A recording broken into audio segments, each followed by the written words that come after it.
আপনাদের সবাইকে ছাত্র জনতার বিপ্লবে সিক্ত নতুন বাংলাদেশে স্বাগত জানাচ্ছি।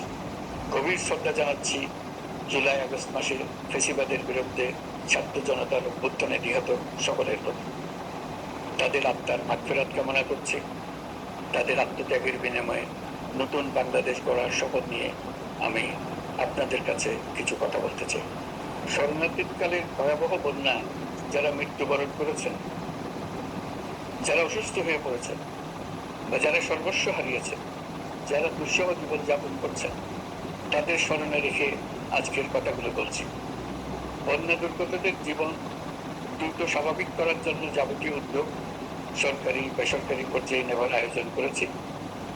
ভবিষ্যতে সকল ধরনের বন্যা প্রতিরোধে আমাদের আভ্যন্তরীণ এবং প্রতিবেশীদের সঙ্গে যাতে যৌথভাবে নেওয়া যায় সে আলোচনা শুরু করেছে। প্রিয় দেশবাসী, আপনারা জানেন বিপ্লবী ছাত্র জনতা জাতির এই ক্রান্তি লগ্নে আমাকে এক গুরু দায়িত্ব অর্পণ করেছে। তারা নতুন এক বাংলাদেশ গড়তে চায়।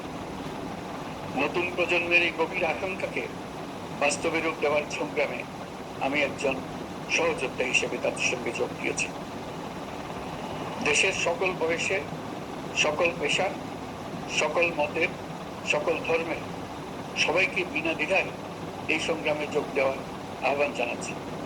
প্রিয় দেশবাসী, লক্ষ লক্ষ শহীদের রক্তের বিনিময়ে এবং লক্ষ লক্ষ মা বোনের আত্মদানের বিনিময়ে যে বাংলাদেশ আমরা পেয়েছিলাম তা ফেসিবাদ এবং স্বৈরাচারের হাতে ধ্বংস হয়ে গেছে। আপনারা দেখেছেন আমাদের প্রতিটি প্রতিষ্ঠানকে তারা কিভাবে শেষ করেছে। দেশের রন্ধ্রে রন্ধ্রে ঢুকে গেছে দুর্নীতি। এমন এক দেশে আমাদের দেশ রূপান্তরিত হয়েছে যেখানে স্বৈরাচারের পিয়নও দুর্নীতির মাধ্যমে 400 কোটি টাকার সম্পদ করার মতো অকল্পনীয় কাজ করে গেছে নির্বিবাদে। শিক্ষা খাতকে পঙ্গু করে দিয়েছে।